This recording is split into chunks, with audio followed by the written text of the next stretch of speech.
Assalamualaikum warahmatullahi wabarakatuh. Selamat pagi adik-adik kelas 10 MAN 3 Kediri.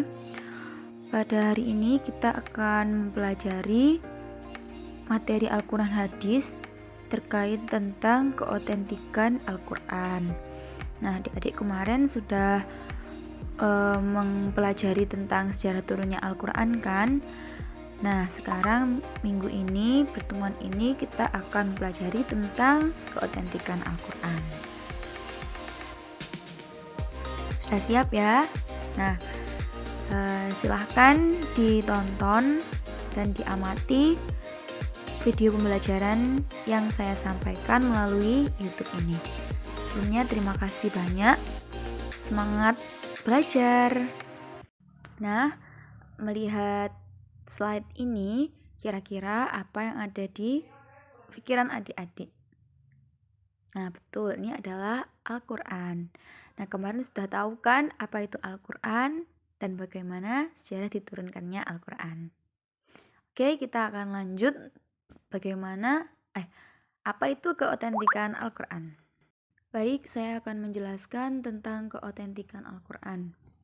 Nah, jadi keotentikan Al-Quran itu berasal dari dua kata, yaitu keotentikan dan Al-Quran. Keotentikan itu berarti autentik, yang mana artinya dalam Kamus Besar Bahasa Indonesia adalah murni, jelas, dapat dipercaya. Nah, berarti keotentikan Al-Quran adalah menjelaskan bahwasanya Al-Quran itu adalah kitab yang berisikan firman-firman Allah yang diturunkan melalui malaikat Jibril kepada baginda Nabi Muhammad SAW, yang mana murni berisikan firman-firman Allah tanpa ada campur tangan dari manusia sedikit pun. Selanjutnya adalah keotentikan Al-Quran. Nah, bentuk keotentikan Al-Quran ada dua, yaitu penjagaan langsung dari Allah, dan yang kedua, Al-Quran diriwayatkan secara mutawatir. Sebelum lebih lanjut membahas tentang keotentikan Al-Quran, di sini saya mau merefleksi sedikit tentang 4 kitab yang wajib diimani oleh umat muslim. Pasti sudah tahu kan? Nah, ada 4 kitab Allah yang wajib diyakini oleh umat muslim. Yang pertama Zabur, Taurat, Injil, dan Al-Quran. Kitab Zabur diturunkan kepada Nabi Daud. Taurat diturunkan pada Nabi Musa, Injil diturunkan pada Nabi Isa, dan Al-Quran diturunkan pada Nabi Muhammad SAW. Nah, di sini Al-Quran merupakan kitab Allah yang terakhir. Sebagai kitab terakhir, maka Al-Quran ini disebut sebagai kitab yang melengkapi dari kitab-kitab terdahulu. Jadi Al-Quran ini melengkapi kitab Injil, Zabur, dan Taurat.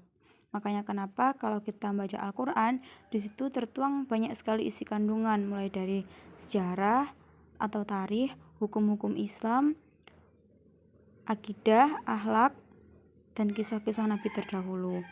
Maka kenapa kalau di Al-Quran kita menjumpai banyak sekali kisah Nabi, seperti kisah Nabi Adam, Musa, Nabi Ibrahim, banyak sekali. Tapi kalau di Zabur, Taurat, dan Injil kita belum tentu menemukan kisah-kisah itu, karena memang isinya pun berbeda dengan kitab Al-Quran. Nah, salah satu contoh ketetapan hukum yang berbeda antara umat Nabi Muhammad dengan umat nabi-nabi terdahulu dapat kita lihat pada Nabi Musa dan Nabi Muhammad.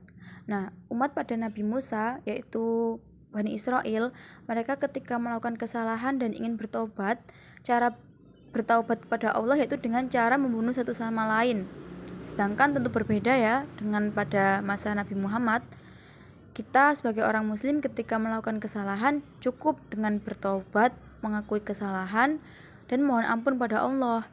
Tak bisa dibayangkan bukan kalau misalkan kita saat ini jika melakukan kesalahan dan ingin bertaubat harus membunuh satu sama lain. Satu hal yang memberatkan kan? Nah, itulah yang harus disyukuri dan bukti bahwasanya Islam adalah memudahkan. Berikut ini adalah dalilnya. Bismillahirrahmanirrahim. وما كان هذا القرآن أن يفترى من دون الله ولكن تصديق الذي بين يديه وتفصيل الكتاب لا ريب فيه من رب العالمين. Dan tidak mungkin Al-Quran ini dibuat-buat oleh selain Allah. Al-Quran ini membenarkan kitab-kitab yang sebelumnya dan menjelaskan hukum-hukum yang telah ditetapkannya, tidak ada keraguan di dalamnya dari Tuhan seluruh alam. Selanjutnya saya akan menjelaskan tentang wahyu. Apa itu wahyu? Dalam kitab Mana'ul Qoton, wahyu adalah apa yang disampaikan Allah kepada para malaikat berupa suatu perintah untuk dikerjakan. Nah, dari itulah maka para ulama bersepakat bahwasanya Al-Quran atau kalam Allah merupakan wahyu karena di dalamnya berisikan perintah-perintah dan juga larangan yang Allah berikan pada manusia melalui Nabi Muhammad. Jadi seperti itu. Nah, selanjutnya bagaimana sih cara Allah menurunkan wahyu kepada Nabi Muhammad? Ada dua cara, yaitu melalui perantara mimpi, yang kedua melalui malaikat Jibril. Nah, melalui malaikat Jibril ini ada dua cara juga, yaitu yang pertama datangnya kepada Nabi Muhammad berupa suara dencingan lonceng yang amat kuat sehingga mempengaruhi kesadaran Nabi Muhammad. Dan menurut para riwayat, cara ini merupakan cara yang terberat dialami oleh Rasulullah, seperti beliau pertama kali mendapatkan wahyu di Gua Hira ketika pertama kali didatangi Jibril. Cara yang kedua yaitu Jibril menjelma wujud sebagai seorang laki-laki yang datang kepada Rasul lalu menyampaikan wahyu pada Nabi Muhammad. Seperti itu. Cara selanjutnya yaitu wahyu turun melalui mimpi. Ada sebuah hadis yang diriwayatkan oleh Siti Aisyah bahwasanya sesungguhnya apa yang mula-mula terjadi bagi Rasulullah adalah mimpi yang benar di waktu tidur. Beliau tidaklah melihat mimpi itu kecuali mimpi itu datang bagaikan terangnya pagi hari. Jadi salah satu wahyu atau ayat Al-Quran turun adalah melalui mimpi. Dan salah satu contoh ayat yang diturunkan melalui mimpi yaitu surat Al-Kautsar.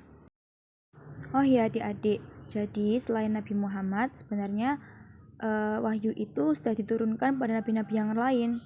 Jadi yang mendapatkan wahyu itu tidak hanya Nabi Muhammad, tapi nabi-nabi terdahulu. Dan salah satu contoh nabi yang mendapatkan wahyu melalui mimpi adalah Nabi Ibrahim. Yang mana wahyunya adalah berupa mimpi menyembelih putranya sendiri, yakni Nabi Ismail. Nah, setelah tahu wahyu dan keautentikan Al-Quran, lantas bagaimana cara menjaga kemurnian Al-Quran, keautentikan Al-Quran hingga saat ini? Ada dua cara menjaga kemurnian Al-Quran. Yang pertama, Allah sendiri yang menjaganya, dan kedua, manusia yang menjaga. Allah yang menjaganya. Ini sudah pasti karena Allah sendiri telah berfirman dalam Al-Quran, Inna nahnu nazzalna dzikra wa inna lahu lahafidhun. Sesungguhnya kami telah menurunkan Al-Quran dan sesungguhnya kami pula lah yang memeliharanya. Jadi, sampai kapanpun, sampai hari akhir, Allah sendiri yang akan menjaga kemurnian dan kesucian Al-Quran. Yang kedua, yaitu melalui manusia.